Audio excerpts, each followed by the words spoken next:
Le Saint-Esprit n'est pas une force impersonnelle ou une puissance que vous et moi pouvons manipuler à notre guise. C'est lui qui doit utiliser le vase soumis. Tous ceux qui sont véritablement conduits par l'Esprit comprennent cela. Mais aujourd'hui, des milliers de personnes tentent de guider le Saint-Esprit, plutôt que de se laisser guider par lui. Et c'est précisément la raison pour laquelle elles sortent de la volonté de Dieu. C'est pourquoi elles finissent parfois par faire des choses mauvaises, malsaines, voire honteuses.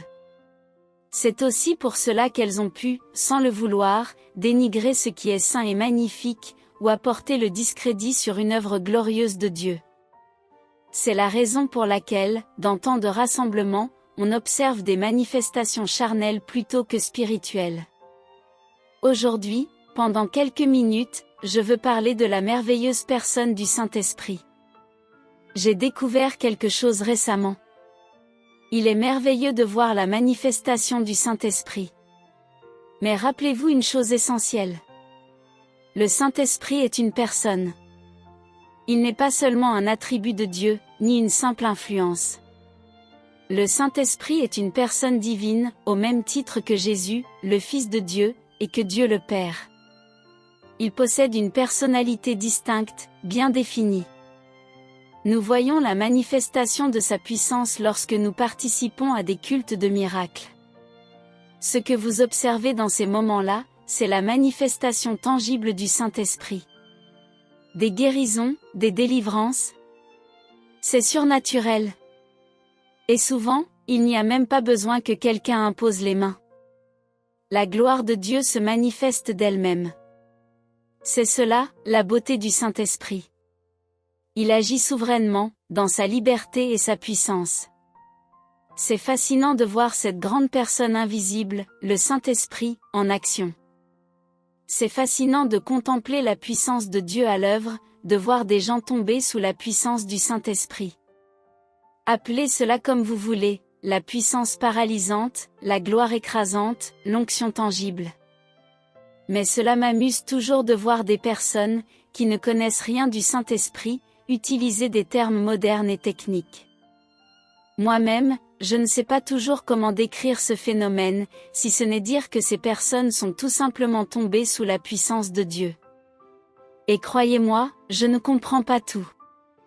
Je ne prétends pas savoir comment un homme fort, pesant près de 100 kg, peut se tenir debout une seconde, puis se retrouver au sol l'instant d'après, comme terrassé par une force invisible.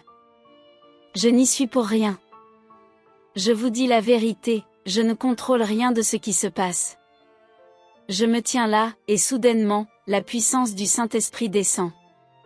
Pourquoi cela arrive-t-il ? Peut-être est-ce parce que nos corps physiques ne sont tout simplement pas conçus pour supporter une telle gloire. Et c'est pourquoi, avant que nous puissions nous tenir devant Dieu, face à face, ce corps mortel devra revêtir l'immortalité.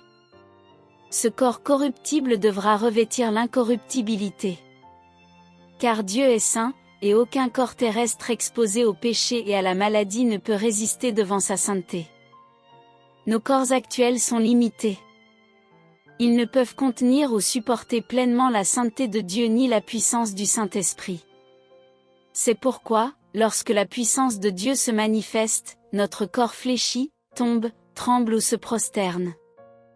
Mais un jour, lorsque nous aurons quitté cette vie, lorsque nous aurons soufflé notre dernier souffle, nous recevrons un corps glorifié, un corps qui pourra pleinement demeurer dans sa présence. Nous serons ressuscités avec des corps nouveaux, des corps glorieux. Oh, cela est fascinant! C'est merveilleux de voir la manifestation des dons de l'Esprit. Et je crois de tout mon cœur en ces dons. Mais pour voir ces dons se manifester pleinement, il faut comprendre quelque chose d'essentiel. Et c'est de cela que je veux vous parler aujourd'hui. Je crois qu'il existe des milliers et des milliers d'hommes et de femmes qui font partie du grand mouvement charismatique, mais qui ne voient que la manifestation de la puissance du Saint-Esprit, et qui connaissent très peu la personne du Saint-Esprit. Je vous pose une question. Connaissez-vous réellement le Saint-Esprit comme une personne ? L'apôtre Paul, lui, a connu cette expérience. Il n'a pas seulement connu la puissance du Saint-Esprit. Il a aussi connu la personne et la personnalité du Saint-Esprit.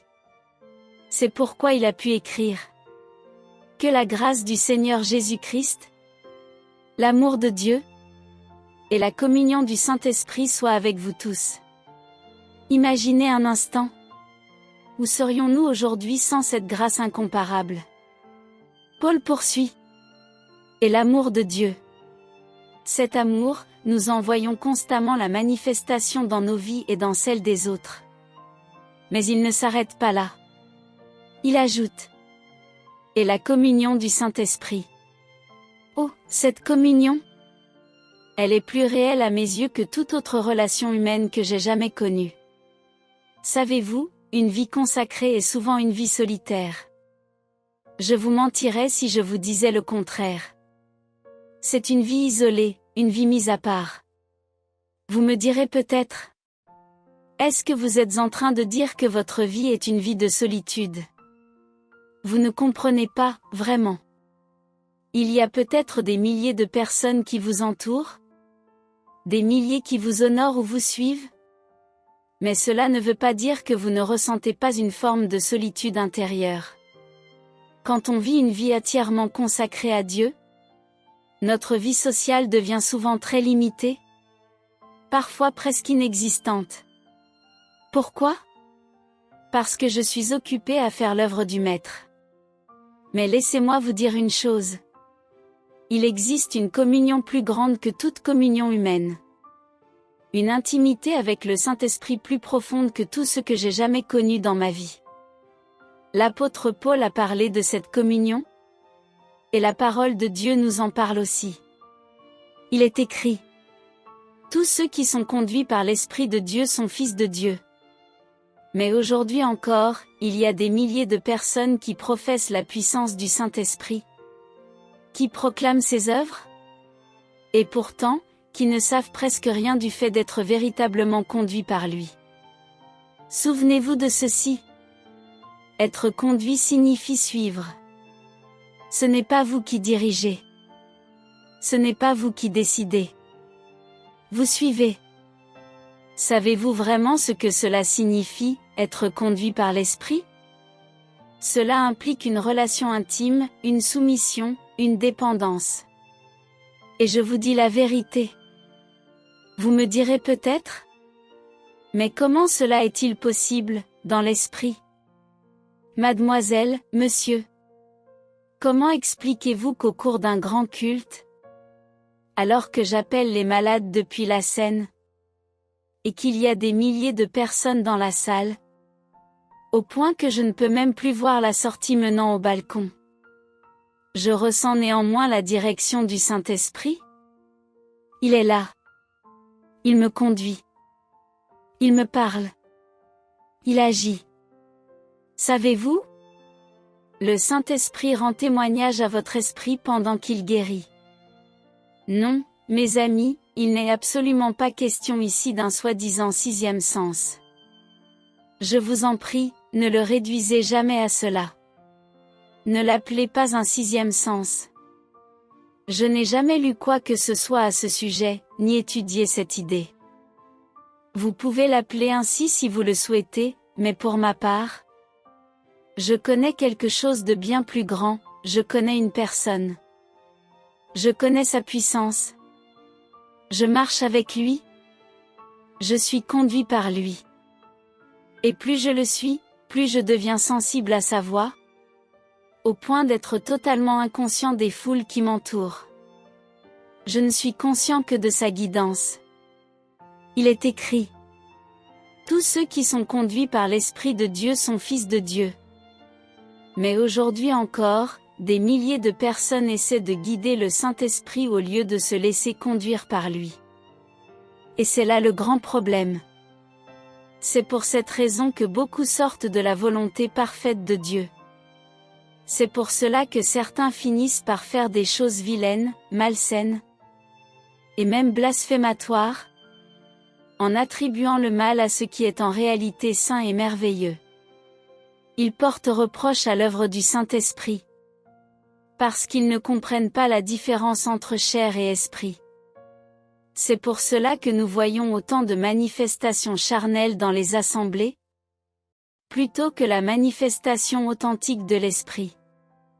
Le Saint-Esprit n'est pas une force, ni une puissance que vous et moi pouvons utiliser à notre guise. Le Saint-Esprit est une personne. Et c'est lui qui doit utiliser le vase. Ce vase soumis, ce cœur humble. Cet esprit brisé devant Dieu. Je veux vous dire quelque chose de profondément merveilleux. Lorsque vous connaissez réellement la personne du Saint-Esprit, vous expérimentez une dimension spirituelle unique. Je crois qu'il arrive un moment dans chaque vie. Peu importe qui vous êtes, peu importe votre niveau de spiritualité, où vous ne savez pas exactement quelle est la volonté parfaite de Dieu. Vous ne savez pas comment prier comme il faut. Quelqu'un m'a dit récemment, « Vous savez, je viens d'apprendre que ma mère a le cancer, et je ne sais pas comment prier. » Il ne savait pas s'il fallait demander à Dieu de la reprendre, pensant que peut-être c'était le moment pour elle. Ou bien prier pour que Dieu guérisse son corps physique. Peut-être que toi aussi, tu es arrivé à un moment semblable, au bord de la mer Rouge, où tu ne sais tout simplement pas comment prier. Oui, parfois, cela peut sembler difficile. Mais souvenez-vous d'une chose. Il y a quelqu'un qui connaît parfaitement la volonté de Dieu. Celui-là même qui est la sagesse parfaite. Celui-là même qui possède la connaissance parfaite. Et lorsque vous arrivez à ce point où vous ne savez plus comment prier, mais que vous êtes assez spirituel pour vous soumettre, alors, en cet instant, votre volonté se fond dans la sienne. Et deux volontés deviennent une seule. Permettez-moi de vous parler d'une vérité que vous n'oublierez jamais. Peut-être que vous n'en aurez pas besoin aujourd'hui ni demain. Mais aussi longtemps que vous serez humain. Vous aurez besoin de cette réalité divine. Lorsque vous vous retrouvez dans une situation où vous n'avez plus de volonté propre, où vous avez abandonné tout désir personnel, et que vous avez totalement soumis votre cœur à la volonté de Dieu, alors votre volonté devient une avec la sienne. Et quand vous vous soumettez à la volonté du Saint-Esprit, c'est lui-même qui intercède pour vous. Il se tient devant le trône de Dieu pour prier avec vous, en vous, et à travers vous. Et dans ce lieu d'intimité, vous ne pouvez pas manquer la volonté parfaite de Dieu. Je vous le promets. Connaissez-vous le Saint-Esprit dans votre vie de prière? Est-il celui qui vous aide à ne pas lutter contre la volonté de Dieu? Mais plutôt celui qui vous conduit à vous abandonner pleinement à cette volonté? Il y a bien plus que cela, mes amis. Il y a la personne même du Saint-Esprit, la troisième personne de la Trinité, et la manifestation de sa puissance, les dons de l'Esprit, bien plus encore que la guérison physique. Il y a une intimité, il y a une communion, avec celui qui ôte toute solitude de votre vie. Vous pouvez lui faire confiance. Jésus lui a fait confiance. Et Jésus le connaissait mieux que je ne le connaîtrai jamais. Et si Jésus a pu lui faire confiance, alors moi aussi, je peux lui faire confiance. Je peux lui faire confiance pour me conduire. Je peux lui faire confiance pour me guider. Je peux lui faire confiance pour me protéger. Et pour me couvrir de sa présence divine.